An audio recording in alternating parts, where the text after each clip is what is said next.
આજના virtual training programme સેશનમાં આપ સૌનું સ્વાગત છે. મારું નામ શ્વેતા પ્રિયદર્શી છે. આજે આપણે ફેશન ડિઝાઇન એન્ડ ટેકનોલોજી ટ્રેડના મોટિવ્સ એન્લાર્જમેન્ટ અને રિડક્શન વિશે માહિતી મેળવીશું. તો આજનો આપણો ટોપિક છે એન્લાર્જમેન્ટ એન્ડ રિડક્શન ઓફ મોટિવ્સ.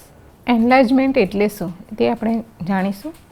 કોઈ ડિઝાઇનને વિસ્તારવા માટે એટલે કે મોટી કરવા માટે જે પ્રક્રિયા કરવામાં આવે છે તેને એન્લાર્જમેન્ટ કહેવાય છે. જેમ કે એક નાની ડિઝાઇન છે તેને અલગ અલગ સાઇઝમાં મોટી કરેલ છે તો આ પ્રક્રિયાને આપણે એન્લાર્જમેન્ટ કહીશું. અને રિડક્શન એટલે શું? જો કોઈ ડિઝાઇનની સાઇઝને ઘટાડવા માટે એટલે કે નાની કરવા માટે જે પ્રક્રિયા કરવામાં આવે છે તેને રિડક્શન કહેવાય છે. બતાવ્યા પ્રમાણે મોટી ડિઝાઇનને નાની કરેલ છે આને રિડક્શન કહીશું. હવે આપણે સમજીશું કે એન્લાર્જમેન્ટ અને રિડક્શનનું મહત્ત્વ શું છે. પસંદ કરેલ ડિઝાઇનને યોગ્ય સાઇઝની બનાવવા માટે એન્લાર્જમેન્ટ કે રિડક્શન કરવામાં આવે છે. યોગ્ય સ્થાન પર યોગ્ય સાઇઝની ડિઝાઇન મૂકવા માટે કે બનાવવા માટે પણ એન્લાર્જમેન્ટ અને રિડક્શન કરવામાં આવે છે. જેમ કે આપણી પાસે કોઈ મોટિફ હોય અને એ આપણે કોઈ ગારમેન્ટમાં નેક લાઇન ઉપર કે સ્લીવ ઉપર મૂકવું હોય તો તેની સાઇઝ આપણને યોગ્ય ના લાગતી હોય એને આપણે નાનું કરવું હોય તો તેના માટે એન્લાર્જમેન્ટ કે રિડક્શનનો ઉપયોગ થાય છે. કોઈપણ ડિઝાઇનને યોગ્ય માપ અનુસાર નાની કે મોટી કરવા માટે. પરિધાન નિર્માણમાં ગ્રેડિંગના રૂપમાં સહાયતા કરવા માટે. ક્યારેક ડિઝાઇનનું ચોક્કસ જગ્યાએ ઇલ્યુઝન કરવા માટે. તો આપણે ડિઝાઇનને યુઝ કરવી હોય ગારમેન્ટના કોઈપણ પાર્ટમાં તો તેનું ઇલ્યુઝન કરવા માટે પણ આપણે એન્લાર્જમેન્ટ અને રિડક્શન કરી શકીએ છીએ. પરિધાનમાં રિધમ લય બનાવવા માટે. ગારમેન્ટ આપણું રિધમમાં લાગે તે માટે પણ આપણે ડિઝાઇનને એન્લાર્જમેન્ટ કે રિડક્શન કરવી પડે છે. એન્લાર્જમેન્ટ અને રિડક્શન મુખ્યત્વે 3 પ્રકારથી કરી શકાય છે. ઝેરોક્સ મશીન દ્વારા હાથેથી એટલે કે મેન્યુઅલી દોરીને અને એપીડીસ્કોપ એક પ્રકારનું પ્રોજેક્ટર છે તેના દ્વારા એન્લાર્જમેન્ટ અને રિડક્શન કરી શકાય છે. ઝેરોક્સ મશીન દ્વારા એન્લાર્જમેન્ટ અને રિડક્શન કરવું. જેમ કે નામથી જ આપણને સમજાય છે કે આ પ્રક્રિયા ઝેરોક્સ મશીન દ્વારા કરવામાં આવે છે. આ ઝેરોક્સ મશીનનું પિક્ચર છે. એન્લાર્જમેન્ટ અને રિડક્શનની પ્રક્રિયા હાથથી કરવા કરતાં ઝેરોક્સ મશીનથી કરવામાં ફક્ત સેકન્ડ્સનો સમય લાગે છે. ઝેરોક્સ મશીનમાં એક મહત્ત્વપૂર્ણ ટૂલ હોય છે જેનાથી આ પ્રક્રિયા ખૂબ જ સહેલાઈથી કરી શકાય છે. ઝેરોક્સ મશીનમાં સાઇઝ સેટ કરી શકીએ છીએ આપણે કે મોટિફને કઈ સાઇઝનું કરવું છે, નાનું કરવું છે કે મોટું કરવું છે એ ફક્ત આપણે સાઇઝ સેટ કરી થોડીક સેકન્ડોમાં જ આપણી ડિઝાઇન એન્લાર્જ કે રિડક્શન થઈ શકે છે.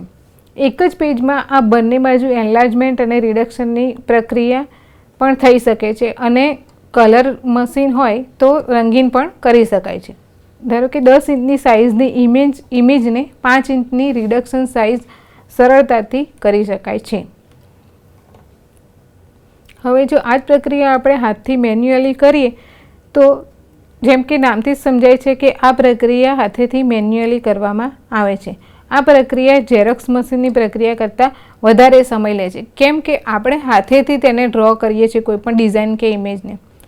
આ પ્રક્રિયામાં ઓરિજિનલ ઇમેજને ફ્રીહેન્ડ દ્વારા 2 ગણું કે 4 ગણું મોટું કે નાનું કરી શકાય છે. પરંતુ ફ્રીહેન્ડમાં પરફેક્શન આવતું નથી માટે ગ્રીડની આવશ્યકતા વર્તાય છે. જો આપણે ફ્રીહેન્ડ ડ્રો કરી અને કોઈપણ મોટિફ નાનું કે મોટું કરીએ પણ તેના બધા જ શેપ જે આપણે ફર્સ્ટ ટાઈમ જે ડિઝાઇન બની હોય તેવા જ બનતા નથી એટલે કે પરફેક્ટ તેવી જ ડિઝાઇન બનતી નથી ફ્રીહેન્ડ દ્વારા. તેથી આપણે ગ્રીડની આવશ્યકતા થાય છે એટલે કે ગ્રીડમાં ડિઝાઇન દોરીને કરવામાં આવે છે. ગ્રીડના ખાના દ્વારા એન્લાર્જમેન્ટ અને રિડક્શન કરવામાં આવે છે. આમાં ઓરિજિનલ ઇમેજને ગ્રીડની સહાયતાથી નાનું કે મોટું કરી શકાય છે. ગ્રીડની સહાયતાથી હાથેથી મેન્યુઅલી એન્લાર્જમેન્ટ કરવું. આ પ્રક્રિયા દ્વારા એન્લાર્જમેન્ટ કરવા માટે કેટલાક સ્ટેપને અનુસરવા પડે છે. તો સૌપ્રથમ ડિઝાઇનને મોટી કરવી એટલે કે એન્લાર્જમેન્ટ તેનું કરવું તેની પસંદગી કરીશું. જે ડિઝાઇનને આપણે એન્લાર્જમેન્ટ કરવું છે તેને એક બોક્સમાં દોરવી. ડિઝાઇનને બોક્સમાં દોરતી વખતે ધ્યાન રાખીશું કે ડિઝાઇનની આઉટલાઇન બોક્સની લાઇનને ટચ કરે. જે બોક્સમાં ડિઝાઇનને હાથેથી મેન્યુઅલી દોરી છે તેને આપણે બોક્સને માપવું.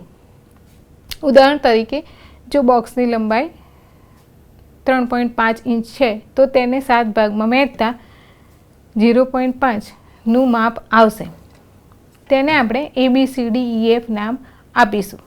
આ જ રીતે તેની પહોળાઈ પણ માપીશું. ઉદાહરણ તરીકે જો ડિઝાઇનની પહોળાઈ 2.5 ઇંચ હોય તો 5મા ભાગમાં વહેંચતા તેનું માપ 0.5 ઇંચ આવશે. તેને 1 2 3 4 5 નામ આપીશું. આ રીતે આપણે ડિઝાઇનને ગ્રીડમાં લઈ લઈશું. ત્યારબાદ આપણે ડ્રો કરીશું. જે કેવી રીતે ડ્રો થશે તે આપણે ઇમેજમાં તમે જોઈ શકો છો. આપણી પાસે 7 થી 5 ઇંચનું બોક્સ છે, તેમાં ગ્રીડનું માપ 0.5 છે. હવે આપણે ડિઝાઇન બનાવવાનું શરૂ કરીશું. જેમ ઓરિજિનલ ડિઝાઇનમાં એક એક ખાનામાં જે ડિઝાઇન બની છે તેવી જ રીતે નવા ખાનામાં પણ ડિઝાઇન દોરતા જવાનું છે. આ રીતે 3.5 ઇંચ અને 2.5 ઇંચની ડિઝાઇનને મેન્યુઅલી કરીને આપણે 7 ઇંચ અને 5 ઇંચની બનાવી શકાય છે. તો આ હતી માહિતી એનલાર્જમેન્ટ કરવાની. હવે આપણે જોઈશું ગ્રીડની સહાયતાથી હાથેથી મેન્યુઅલી રિડક્શન કેવી રીતે કરવું. હવે આપણે નિર્ણય લેવાનો છે કે ઓરિજિનલ ડિઝાઇનને કેટલી નાની કરવી છે. ઉદાહરણ, જો આપણે ડિઝાઇનને અડધી કરવી છે તો ઓરિજિનલ ડિઝાઇનનું માપ 7 ઇંચ કે 5 ઇંચ છે, તેનું અડધું માપ 3.5 ઇંચ અને 2.5 ઇંચ થશે. એટલે આપણે 3.5 ઇંચ અને 2.5 ઇંચનું બોક્સ બનાવવું પડશે. પહેલાંની જેમ જ નામ આપવા પડશે. ગ્રીડનું માપ એટલે કે એક ખાનાનું માપ 0.5 ઇંચ થશે. તો આ રીતે આપણે રિડક્શન કરતા જઈશું. ડિઝાઇનમાંથી નાની ડિઝાઇન બનાવતા જઈશું. હવે ત્રીજી મેથડ છે એપિડોસ્કોપ. એક પ્રકારનું પ્રોજેક્ટર છે, તેના દ્વારા કેવી રીતે એનલાર્જમેન્ટ અને રિડક્શન કરવું. આ એક મશીન છે જેનો ઉપયોગ ડિઝાઇનને નાનું અને મોટું કરવા માટે થાય છે. જે ડિઝાઇનને મોટી કરવાની છે તે ડિઝાઇનને પ્રોજેક્શન પ્લેટ ઉપર ફિક્સ કરવામાં આવે છે. ડિઝાઇનના પિક્ચરને આ પ્રોજેક્ટરમાં ફિક્સ કરવામાં આવે છે. આ મશીનની સામેની દિવાલ પર ડિઝાઇનને ઈચ્છિત સાઇઝમાં સેટ કરવામાં આવે છે. જો આ પ્રોજેક્ટરમાં આપણે ડિઝાઇન મૂકીશું તો ડિઝાઇન મોટી કે નાની જે આપણે કરવી છે તેનું પિક્ચર સામે દિવાલમાં દેખાશે. ત્યારબાદ દિવાલ પર સેટ થયેલ ડિઝાઇનને ટ્રેસ કરવામાં આવે છે. તેના દ્વારા ડિઝાઇન સરળતાથી ઈચ્છિત સાઇઝમાં એનલાર્જમેન્ટ અને રિડક્શન કરી શકાય છે. આ પ્રોજેક્ટર આ રીતે કામ કરે છે. નાની ડિઝાઇન મોટી પણ થઈ શકે છે અને મોટી ડિઝાઇન નાની પણ થઈ શકે છે. એટલે કે આ પ્રોજેક્ટરથી એનલાર્જમેન્ટ અને રિડક્શન બંને થઈ શકે છે. ઘણા મોટિવ્સ મેં લીધા છે જેનો આપણે એમ્બ્રોઇડરી માટે ઉપયોગ કરી શકીએ છીએ. તો આ એનિમલ્સ ડિઝાઇન્સ છે જેને આપણે ગાર્મેન્ટની સાઇઝ પ્રમાણે કે ગાર્મેન્ટના જે પાર્ટમાં મૂકવું છે તે પ્રમાણે આપણે રિડક્શન કે એનલાર્જમેન્ટ કરી શકીએ. આ ફ્રી હેન્ડ ડિઝાઇન્સ છે. આ ડિઝાઇન્સનો ઉપયોગ કરીને આપણે ફેબ્રિક પેઇન્ટ પણ કરી શકીએ છીએ અને વર્ક પણ કરી શકીએ છીએ. આ બર્ડ્સ ડિઝાઇન છે. આભાર. આશા રાખું છું કે આ એનલાર્જમેન્ટ અને રિડક્શનની માહિતી દ્વારા તમે પણ તમારી ડિઝાઇન્સને એનલાર્જમેન્ટ અને રિડક્શન સહેલાઈથી કરી શકશો.